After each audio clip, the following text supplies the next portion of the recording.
morning. My name is Shane Bryant. I'm the pastor of Christian Leaders Church in Ladysmith. And today I thought I would discuss something that is of great interest, especially in our kind of postmodern Christian world we live in today.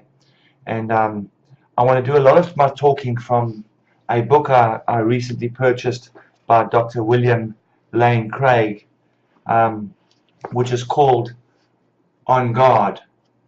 And this is to give, or rather equip, the Christian with some reasonable evidence when they're speaking to people that maintain that there is no God, or people that maintain that we are just products of a eternal universe, or whatever argument they may use, that we in ourselves are really our own gods. We are autonomous and we get to make our own decisions. And I want to say, if I can just go and tell you what reasonable means. If I look at the dictionary, reasonable means an agreeable, or rather agreeable to reason or sound judgment, or logical. And I want to say I find this book, all of the above. I find it definitive. I find it reasonable, logical.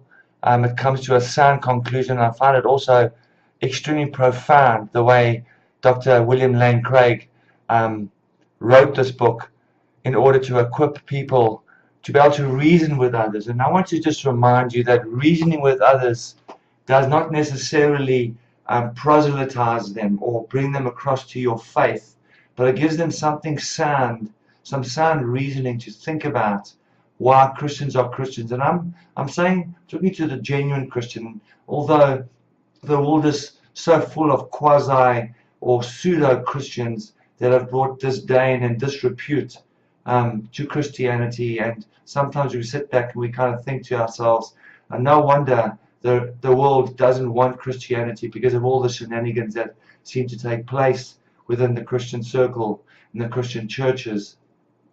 But without getting into too much of that discussion this morning and digressing off onto that, I want to actually read some excerpts out of Dr. William Lane Craig's book, speaking to mostly the atheist, but I also think there are people that probably inadvertently are atheists, although they don't claim to be atheists at all. And by the way, atheist or atheist, as it's correctly pronounced, means against God. There is no God. In fact, the ultimate cause is that we are gods. We make our own choices. And therefore I'm going to read a few excerpts out of his book from page 29, which I find very, very interesting. And I'm going to skip a few pages just for the sake of not making this video too long, but also just to give you some reasonable or some reasonable evidence to think about what he says and why he says, and in fact why I believe what he says to be profoundly true. And on chapter 2, he entitles his page, on page 29, he entitles his chapter, "What Difference Does It Make If God Exists?"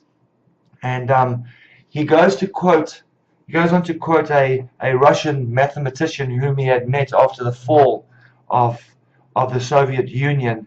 And I'm not sure if I'm going to pronounce this Russian mathematician's name correctly, but it says that his name, and he was also a cosmologist, Andrea Grib.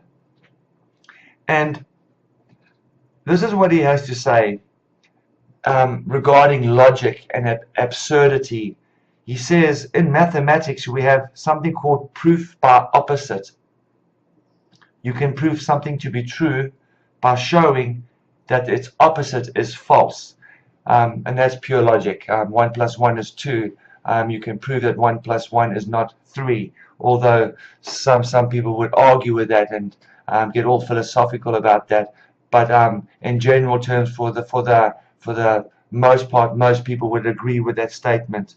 And then he goes on to say, for 70 years we have tried Marxist atheism in this country, and it didn't work. So everybody figured the opposite must be true. and therefore he's implying that there is a God, and this God, the Christian God, has to be a true God. And William Lane Craig goes on to say, part of the challenge of getting American people, and by the way, I'm from South Africa, so it's equally true within the bounds of our country, for people to think about God, is that they become so used to God that they just take him for granted. They never think to ask what the implications would be if God does not exist. As a result, they think that God is irrelevant. It doesn't matter whether God exists or not. And when it comes to atheism, or even the inadvertent atheist, that would be absolutely true for him or for her. And then Professor Gribb goes on to say, proof by the opposite is also known as reductio ad absurdum.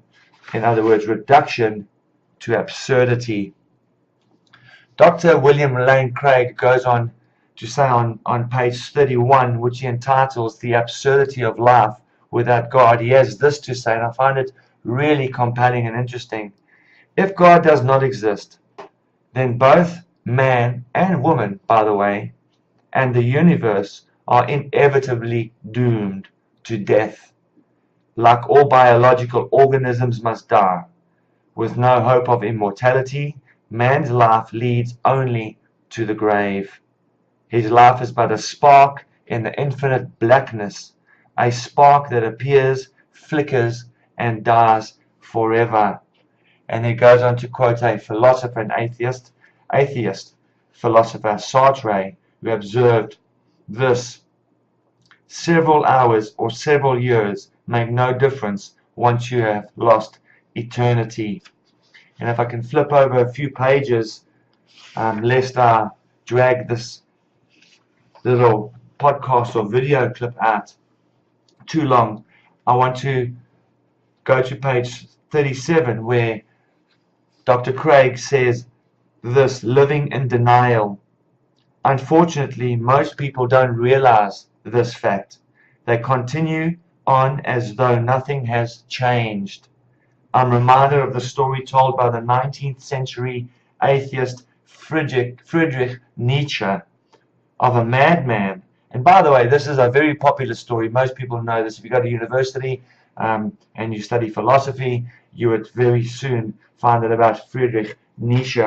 Not only was he an atheist, but a philosopher of note, a remarkable philosopher, just to add. But this is what he has to say. Friedrich Nietzsche speaks of a madman who in the early hours of the morning burst into the marketplace with a lantern in hand, crying, "I seek God, I seek God." Since many of those standing about did not believe in God, he provoked much laughter. Did God get lost? They taunted him.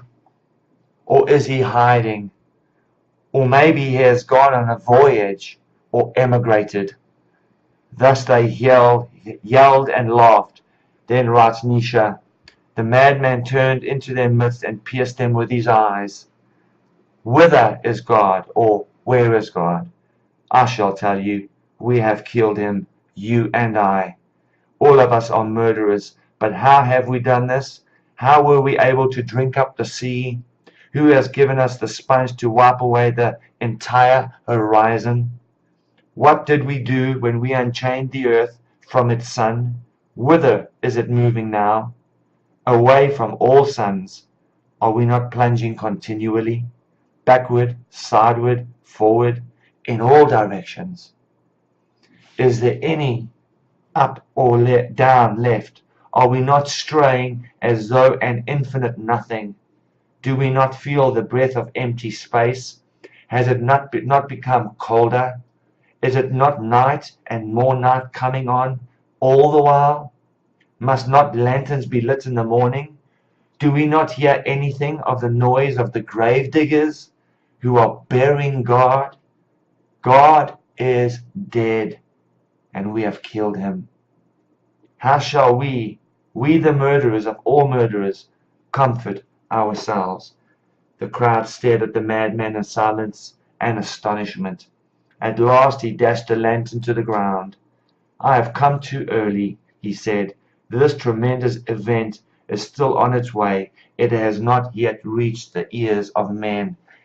And might I say, that would probably be a prediction of predictions. You would call him a profound prognosticator, because what he said then is true, so true in our day today, especially with the new atheist, as they call them, or the brights. And then William Lane Craig goes on to say, "People do not yet comprehend the consequence of the death of God, but Nietzsche predicted that someday modern man would realize the implications of atheism, and this realization would usher in an age of nihilism, the destruction of all meaning and value in life." And if I were to flip a page, he goes on to say the practicality or the practical impossibility of atheism, or a belief that there is no God. And then he says about the only solution the atheist or the unbeliever or that person who says there is no God can offer is that we face the absurdity of life and live bravely. He goes on to quote the British philosopher Bertrand Russell, for example, who believed that we have no choice to build our own lives upon, quote unquote, the foundation of unyielding despair. Only by recognizing that the world really is a terrible place can we successfully come to terms with life. Camus, by the way, another philosopher, says this, that we should honestly recognize life's absurdity and then live and love for one another. Francis Schaeffer, a Christian apologist and also a profound philosopher, says this, "Modern man resides in a two-story universe. In the lower story is the finite world without God. Here life is absurd, as we have seen. In the upper story are meaning, value, and purpose." And I'm going to get to that a little later. Now, modern man, atheistic man, the man who is autonomous, the man who is liberal, the man who says, "I am my own person," that type of man lives in the lower story. Which story? The story of the absurd, infinite, or finite world, because he believes there is no God. But he cannot live happily in such an absurd world. Therefore, he continually makes a sort of leap of faith into the upper story. What upper story? The upper story of God, to affirm meaning, value, and purpose. Because you have to know, God gives meaning, value, and purpose to life, not man. It is impossible for us to conjure up meaning, value, and purpose, because my meaning and your meaning, my value and your value, my purpose and your purpose will either disagree or really be diametrically opposed. So therefore the upper story, the real story, is God's story, and he gives meaning, value, and purpose to life. The lower story is the physical world where man lives, that absurd finite world where it will just amount to death. And yes, we will die. Therefore, as the aphorism says, eat, drink, be merry, for tomorrow we die. The end has come. Dr. William Lane Craig on page 40 goes and gives some explanations to these three kind of propositions: meaning, value, and purpose. He says meaning of life, first the area of meaning. We saw that without God, life has no meaning. Yet philosophers continue to live as though life does have meaning. For example, Sartre argued that one may create meaning to his life by freely choosing to follow a certain course of action. Sartre himself chose Marxism. Now, this is totally inconsistent. It is inconsistent to say life is objectively absurd and then to say in the same breath you may create meaning for your life. That is a self-contradictory statement. If you can create meaning and yet life is absurd, then it contradicts itself. If life is really absurd, then you're trapped in the lower story, the absurdity of the finite life. To try to create a meaning in life represents to leap to the upper story. But Sartre has no basis for this belief. Why? Because he's a Marxist. Sartre's program is actually an exercise in what Dr. William Lane Craig calls self-delusion. For the universe doesn't really acquire a meaning just because I happen to give it one. The universe doesn't need meaning because I say it has meaning. Someone else might say it does not have meaning. Therefore, again, conflict of interest. Therefore, we cannot resolve or get to the bottom of genuine meaning, that is, meaning of life. This is easy to see, says Dr. William Lane Craig. Suppose I give the universe one meaning and you give it another. Who's right? The answer, of course, neither one of us. For the universe without God remains objectively meaningless, no matter how we happen to regard it. Sartre is really saying, let's pretend the universe has meaning. And this is just fooling yourself, says Dr. William Lane Craig. The point is this, he says, if God does not exist, then life is objectively meaningless. Not subjectively meaningless, but objectively. Whatever you see outside, object means outside of you.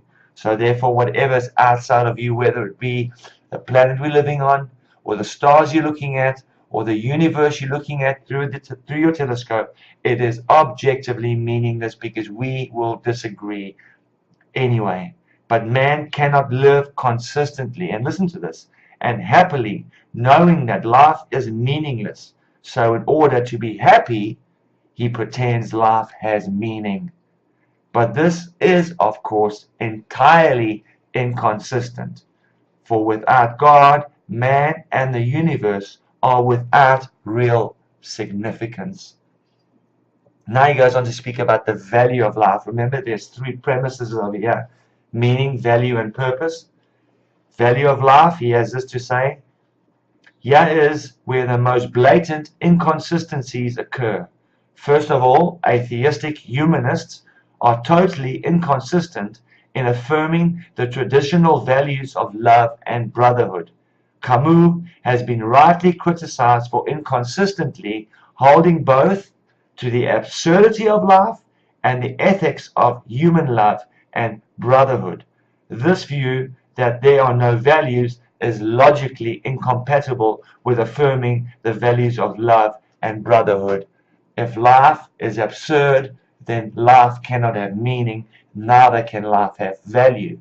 And the value I place in love for my brother is inconsistent with the absurdity of life, because life has no meaning, because meaning is in conflict with one another. Therefore, in the same vein, value would be in conflict with each other. Bertrand Russell too was inconsistent, for though he was an atheist, he was an outspoken critic, and although he denounced war and restrictions on sexual freedom, Russell admitted that he could not live as though ethical values were simply a matter of personal taste, and that he therefore found his own views incredible. How about that?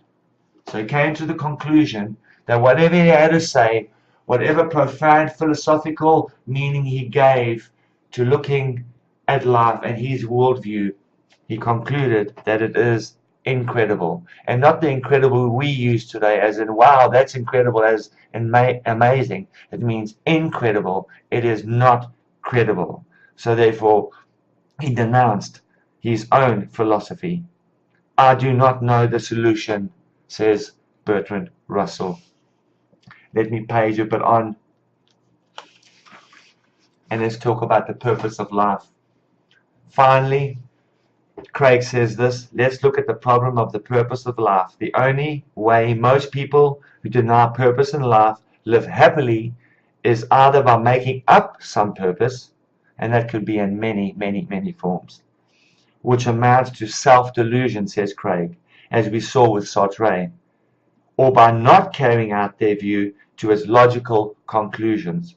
The temptation to invest one's own petty plans and projects with objective significance, and thereby to find some purpose to one's life, is almost irresistible. For example, he says, the outspoken and Nobel Prize-winning physicist Steven Weinberg, at the close of his much-acclaimed book, The First 3 Minutes, this is what he writes: it is almost irresistible for humans to believe that we have some special relation to the universe, that human life is not just a more or less farcical outcome of a chain of accidents reaching back to the first 3 minutes, but that somehow we were built in from the beginning. It is very hard to realize that this is all just a tiny part of an overwhelmingly hostile universe. And I'm not going to read the rest. William Lane Craig says this: but why, given atheism, should the pursuit of science be any different from slouching about doing nothing? Why would the pursuit of science and trying to find all these things through human endeavors to prove that there is no God and achieve all these self-fulfilling things, whereas the man slouching on the couch doing absolutely nothing, there is no difference between him or the scientists seeking to prove that there is no God. Both are the same. Both are without nothing. Since there is no objective purpose to human life, none of our pursuits has any objective purpose to human life. None of our pursuits has any objective significance, however important and dear they may seem to us subjectively. They're no more significant than shuffling deck chairs on the Titanic. Now, William Lane Craig says something like this: now we have a human predicament. The dilemma of modern man is thus truly terrible, he says. The atheistic worldview is insufficient to maintain a happy and consistent life. Why? Because it is absurd, meaningless, no purpose, and no value. Objectively, maybe subjectively, you can say, I love my neighbor, but that's your choice. Your neighbor might not love you back. Most people would say, I don't care. Most people would say, no, that's unfair. Man cannot live consistently and happily as though life were ultimately without meaning, value, or purpose. If we try to live consistently with the atheistic worldview, we shall find ourselves profoundly unhappy. If instead we manage to live happily, it is only by giving into the lie of our own worldview. Confronted with this dilemma, modern man flounders pathetically for some means of escape. The escape is in our own intellect. Escape is in our own philosophical thinking. Let me just remind you, philosophical comes from the two words philosophia, lover of wisdom. And in this case, it's the lover of one's own wisdom, not the true wisdom that comes from heaven, not the true wisdom that gives purpose, meaning, and value, by the way. And that's just my own words I added in. He goes on to say, in a remarkable address to the American Academy for the Advancement of Science in 1991, Dr. L.D. Roux, confronted with this predicament. What predicament? The human predicament of modern man, boldly advocated that we deceive ourselves by means of some noble, quote-unquote, noble lie into thinking that we and the universe have any value. According to Roux, the lesson of the past 2 centuries is that intellectual and moral relativism is profoundly the case. He says the consequence of this realization is that the quest for self-fulfillment and the quest for social coherence fall completely apart. This is because on the view of relativism, the search for self-fulfillment becomes radically privatized. Each person chooses his own set of values and meanings. And again, let me say this, there are rapists out there who think nothing of raping. Who am I then to judge the raper that he is wrong? You might argue, say, social justice, but then social justice in itself is a civil justice. But remember, if we make up our own values and our own purpose and our own meanings in an absurd life, then social justice in itself therefore is absurd. Therefore, I cannot tell the murderer or the rapist, I cannot tell Adolf Hitler that he was wrong in murdering gypsies, nor can I tell Mengele, with all his barbaric, horrendous and demonic experiments on children, women, pregnant women, and all those horrendous things he did, that he was wrong. I have no right. He thought he was right. Adolf Hitler thought he was right in exterminating 6 billion Jews. Joseph Stalin thought he was right by exterminating 22 million plus of his own people. So what are we to do, says Rue. Rue says there is, on one hand, the madhouse option. We just pursue self-fulfillment regardless of social coherence. But on the other hand, there is the totalitarian option. The state imposes social coherence at the expense of people's personal fulfillment. Here we have dictatorship and no more autonomy or your own decision. If we're to avoid these two options completely, he says, then we have no choice but to embrace some quote-unquote noble lie that will inspire us to live beyond selfish interests and so voluntarily achieve social coherence. A noble lie is one that deceives us, tricks us, compels us beyond self-interest, beyond ego, beyond family, beyond nation, and beyond race. It is a lie because it tells us that the universe is infused with value, which is a great fiction.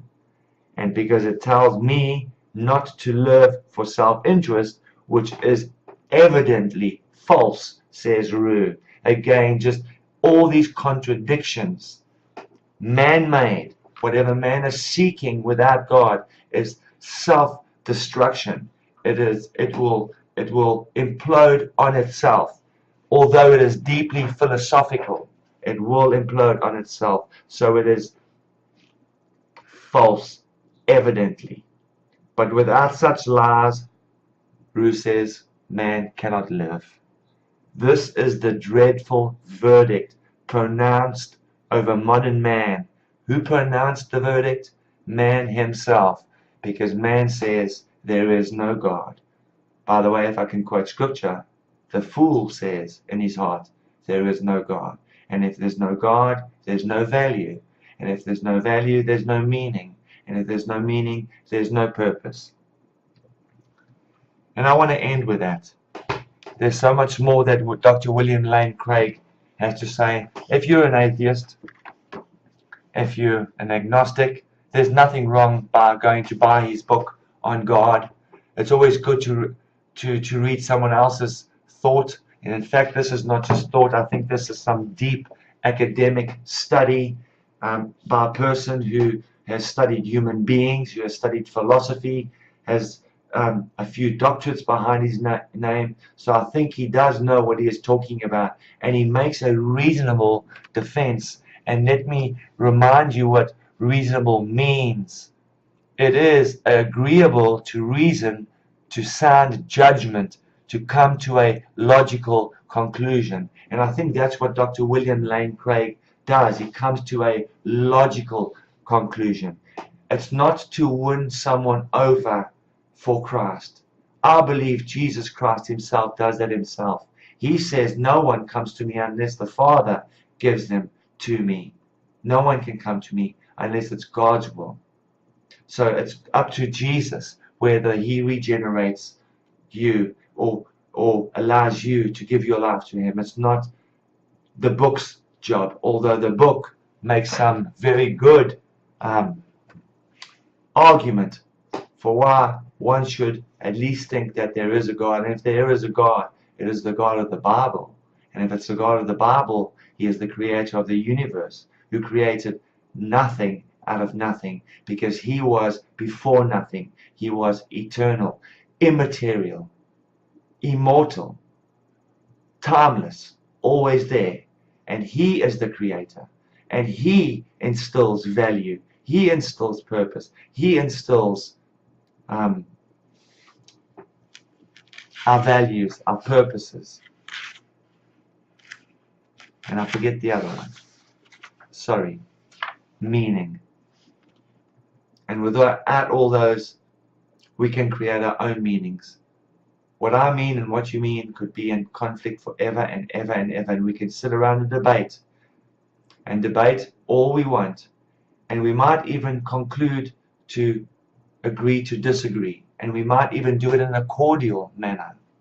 But at the end of the day, the atheist will still walk away looking for more arguments. Whereas the person who has the reasonable faith, the faith that has been given to him by evidence by God, walks away with something of more value.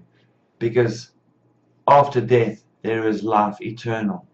But for the person who is finite in this absurd world, death is the end. And you might have been the world's most renowned scientist. You will die and be forgotten. And that is the end of your life. There's nothing to carry over. Whereas the one that believes in an eternal God, the one who believes that the eternal God gives meaning, value, and purpose, we carry on with him because we have that meaning, value, and purpose. I want to leave you with that. And I will strongly recommend that you buy this book on God. And there's another book. Let me try and find it for you.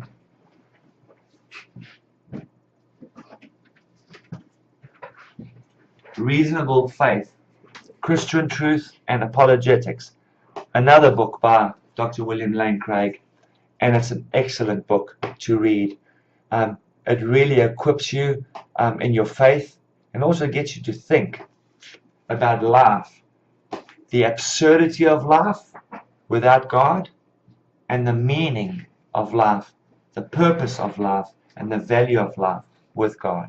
I want to bless you in the name of Jesus, the Jesus whom I serve, the Jesus who is my Lord and Savior, the Jesus that redeemed me, the Jesus that has given me meaning, value, and purpose, the Jesus that allows me to see outside of myself and not just for myself, because my meaning is not necessarily just for me. I cannot love someone else truthfully unless I have that inherent meaning, purpose, and value, which, by the way, is not inherent to man at all. We create that as we go along. Where social structure might change in 100 years, society will change and we will make up our different rules, our different laws, our different meanings. But the further we carry on, as that philosopher says, God is dead and we have buried him. Have a great day, and I hope I've given you some food for thought. God bless you.